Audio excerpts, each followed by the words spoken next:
Focaccia Barese, Cat's Head Biscuits, and making a loaf for a rock and roll star. This week, it's all about bread.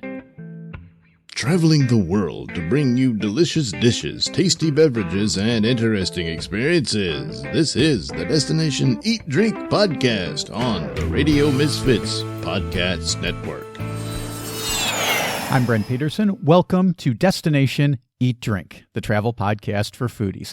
If you love food and you love travel, you've certainly come to the right place. This week, we're doing a show all about bread. We're carb loading with bread from France, from Italy, from North Carolina, from Greece, from Florence, and a lot more. But first, if you like the show, be sure to like and subscribe to the podcast. And if you're a foodie traveler, check out the Destination Eat Drink website at destinationeatdrink.com. There you can check out all our videos and read foodie travel guides to cities from all over the world. And while you're there, sign up for the monthly newsletter because there's so much going on at Destination Eat Drink, you don't want to miss a thing. Okay, let's get going because the bread is rising, the sourdough starter is bubbling, and the biscuits are buttered. And I'm starving, so let's eat. Destination Eat Drink.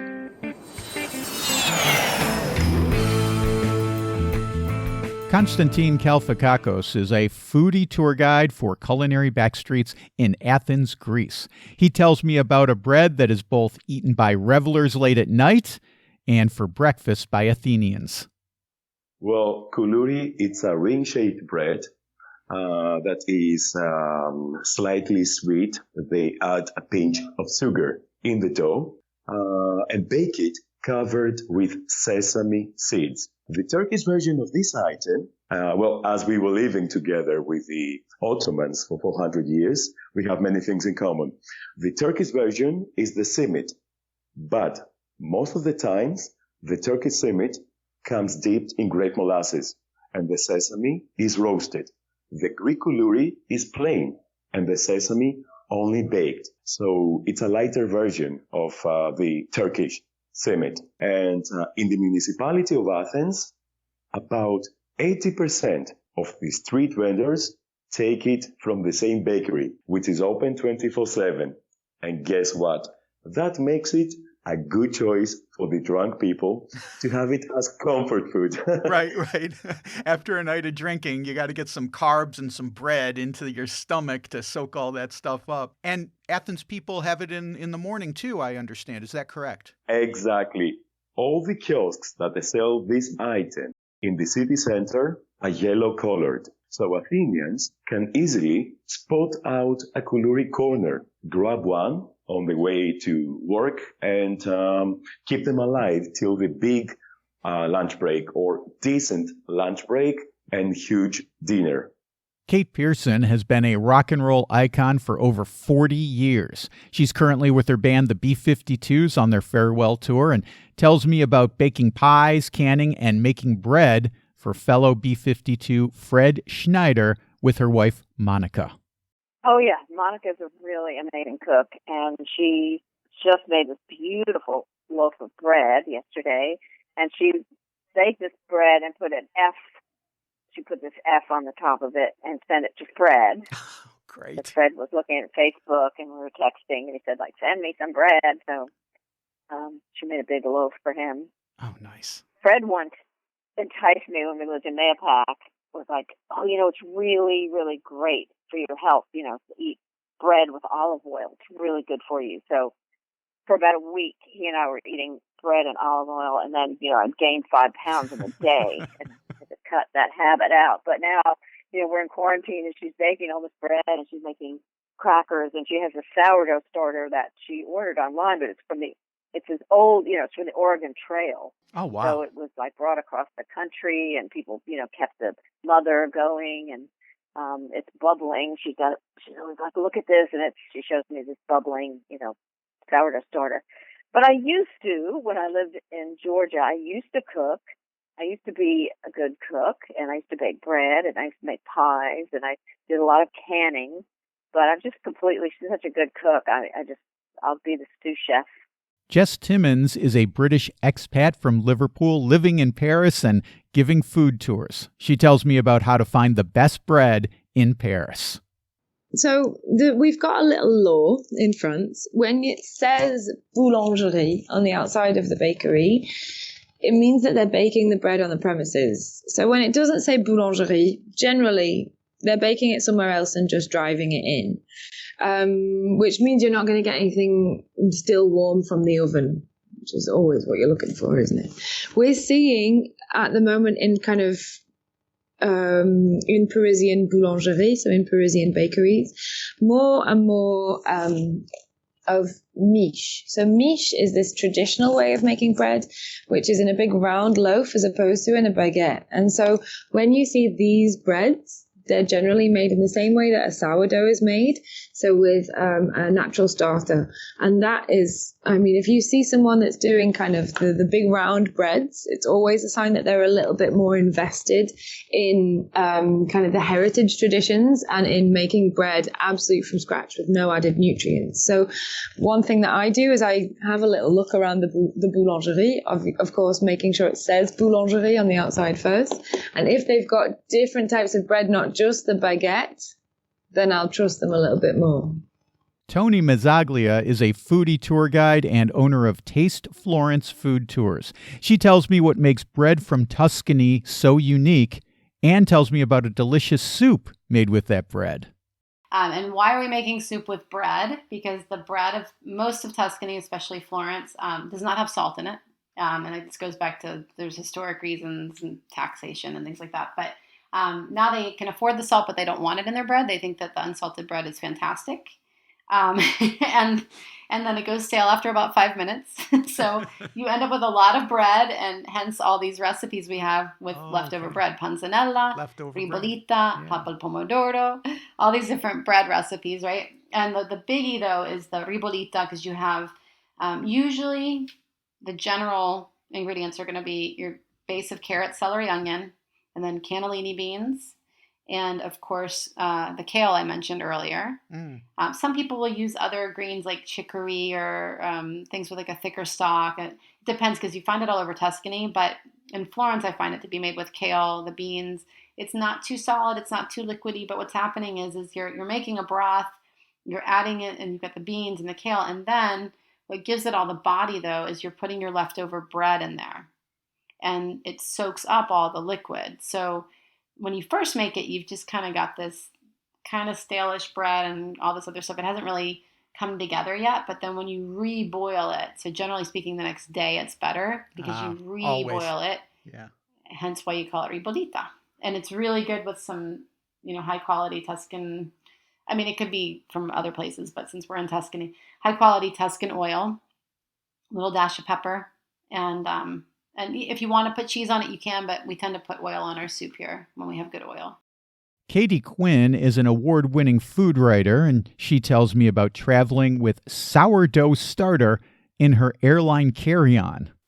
Not only is it perishable, but because it's like this liquidy type thing, you can't put it in your bag and bring it on the plane with you. I mean, you could check it, but it can't be a carry-on item. Yeah, my sourdough starter, I really equate that and the ability to make sourdough bread with home. More so than books or clothes or anything else that I could bring with me. Is like, if I can make bread somewhere, that space becomes home for me. That feels like home for me. So the way that I like to travel with sourdough starter, and there are many ways. I like to dehydrate it, which is probably because it's the easiest. You do nothing different than you would normally do, except for after you feed your sourdough starter, instead of covering it like I would normally do as it ferments, I leave it uncovered. So then that top part of the starter just dries out, basically. And not only does it just dry out, it dries out at peak of fermentation. So fermentation is like a bell curve, and it dries out right around the tip of the bell curve. So that means all of the active bacteria and yeast are a part of that dried out portion of the sourdough starter. So then the next day I'll kind of peel back the semi-dried portion of the starter, and I'll just put it on a plate or, whatever in a bowl, and leave it out to further dry out until it's just a dried piece of starter. And then I wrap it up and tuck it in my bag or my pocket or whatever I want, and travel with it. When I get to where I'm going, when I get to my destination eat, drink, but all you have to do is rehydrate it. So just add some water to it and then feed it again. And you've got your sourdough starter.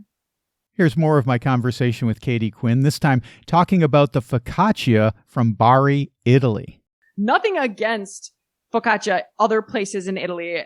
Every region's slightly different. And in Genoa, they have amazing focaccia too, of course. Hey, I'm not hating on their focaccia, but this focaccia in Bari, Focaccia Barese, is crispy. I think a lot of people think of focaccia and they think pillowy and maybe spongy, yes, and with like a lot of herbs on, like a lot of like rosemary and herbs on top. That's all great and delicious. That is not Focaccia Barese. Focaccia Barese has a really, really crispy, I'm talking like crunchy, crispy bottom. And then it does still contain some fluffiness on the top, but like utmost importance is like the bottom has to be like super, super crunchy and crispy. And then on top, the traditional toppings are like cherry tomatoes. So tomatoes, but not the big tomatoes, smaller tomatoes, halved, put on top, and green olives with the pit. And if you saw the video, you saw how hilarious, like these, the Barese are very, very specific about this. And the olive must have the pit. And if it doesn't have a pit, then it's not legit. Alice Morrison dropped her high-pressure life as a TV exec in England for a life in the rural Atlas Mountains of Morocco. She talks about traditional bread baking in her new community. They grow the wheat in their field. They bring it up to the house and they dry it at the house once they've harvested. They then take it to the local mill and they get it ground. And that's the flour that they use to bake their bread every day. So, they consider me ridiculous for going to the supermarket to buy flour. They're like, Alice, that flour has no nutrition in it. You need to be using flour like we are. And is there a communal bread oven, or does each home have their own bread oven to cook bread in? Again, don't forget, I'm in a rural community. In the cities, there are there are communal bread ovens. In the rural areas where you have lots of space, everybody has their own bread oven. And now most of them are gas, but most people also have a clay bread oven that they use to make a very special kind of bread called tanurt, which is a dough. You put charcoal coals and burn them inside this beehive shaped oven. So it's like a beehive. And what you do is you spread the dough around the back wall of the beehive.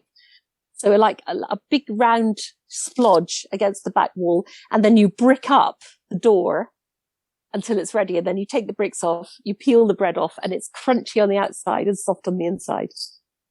Stu Helm is known as the food fan in Asheville, North Carolina. He talks about what makes a great biscuit. Most people who come to Asheville are anxious to try a place called Biscuit Head. And Biscuit Head specializes in, guess, biscuits.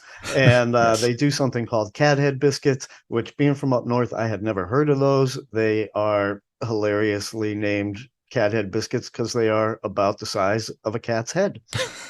Okay. Learn all kinds of stuff when you're immersed in the food scene. And they cover them with gravy, of course, and all kinds of different gravy and all kinds of wild Asheville style toppings, and massively popular. The last time I went is because some friends of mine insisted on it. And I was like, oh man, everybody wants to go to Biscuit Head. You guys sure about that? There's going to be a line. They pressured me into it.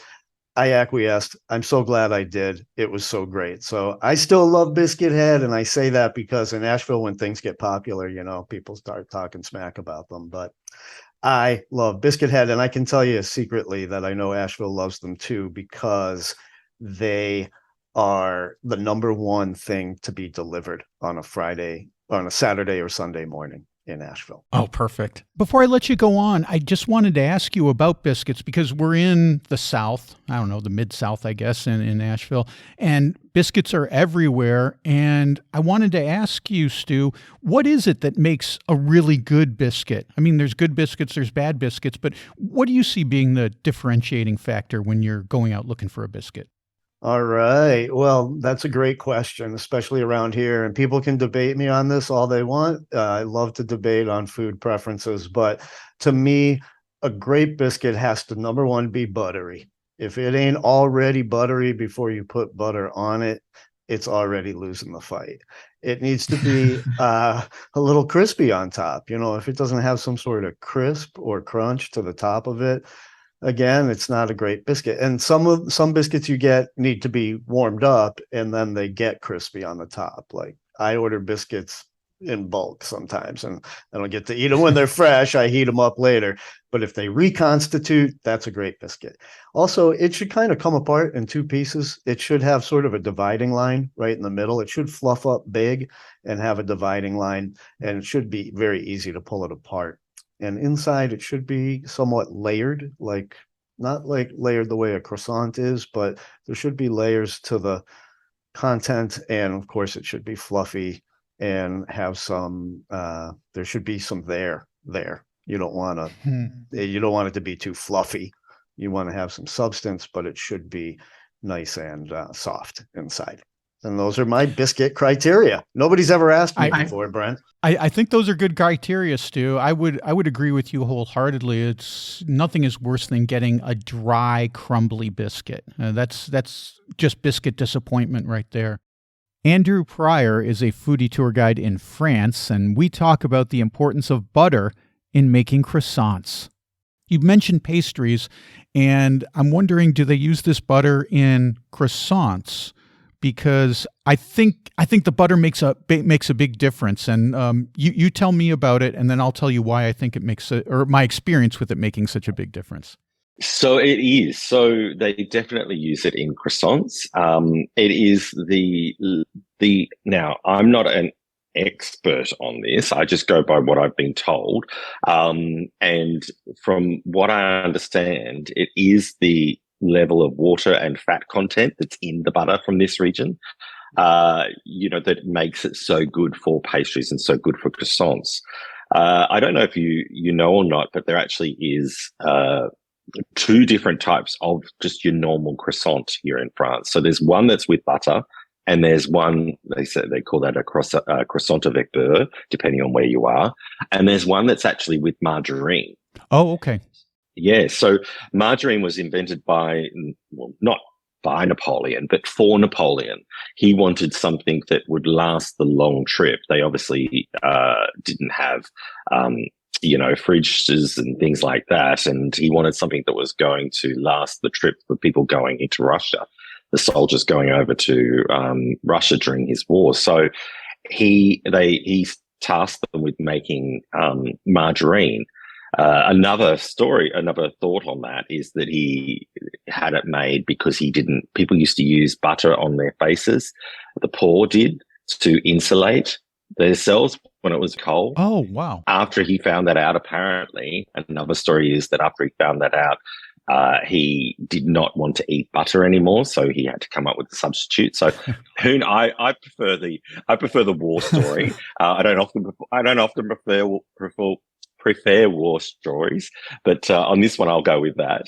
But what happened then when they made margarine was they realized that was also something, because it's in that level, the fat and water level in it makes it perfect for making croissants as well. So getting those layers is what's really good. And then, so yes, so if you ever go to a patisserie in France, you will see that a croissant avec beurre is a straight croissant, and the croissant with margarine is in the crescent shape. Okay. And Yeah, interestingly enough, I think it was one of the food chains in the UK went to the court over it because they wanted their croissants with butter made in a crescent shape, and the manufacturer here in France would not do it because it was basically against the law. It's supposed to be a straight croissant if it's got butter in it. Oh man, I love these. I love what I call food fights. I love these things because they're so entertaining, Yes.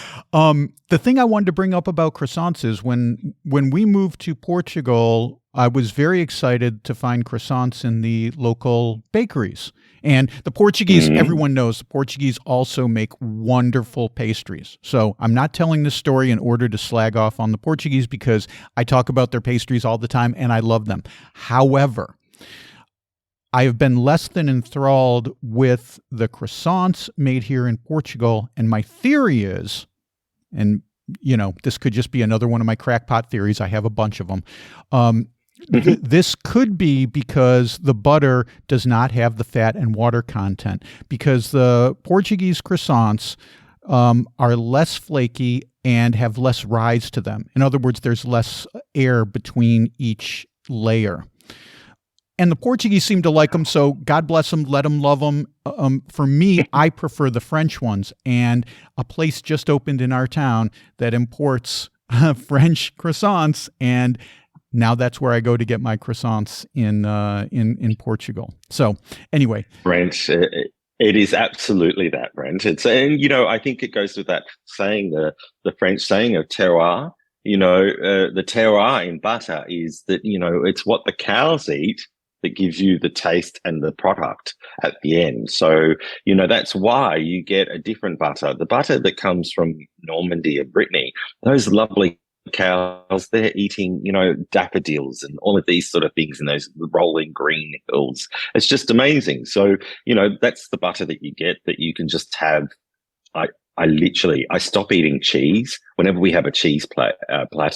I stop eating the cheese when I'm coming to the end of the baguette because I just want to have the baguette with butter.